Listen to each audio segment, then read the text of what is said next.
Hello everyone, in today's video I'm going to show you how to change light to dark theme in Trustee Wallet. Trustee Wallet is a secure and easy to use crypto wallet, and then I'll show you how to change the theme from light. Trustee Wallet is a non-custodial cryptocurrency wallet, which means you control your private keys and funds, not a third party. With Trustee Wallet, you can store popular cryptocurrencies like Bitcoin, Ethereum, USDT and many more. You can buy, sell and exchange crypto directly inside the app.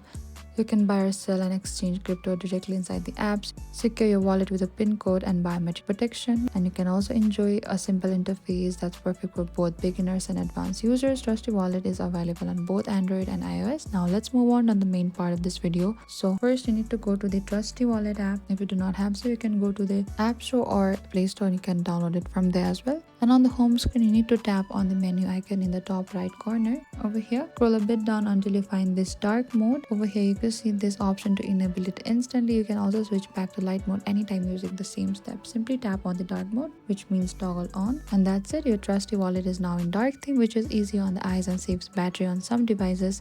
If this video helped you, hit the like button and subscribe for more crypto wallet tutorials. And if you have any confusions or trouble, please comment down below and we will reach out to you very soon.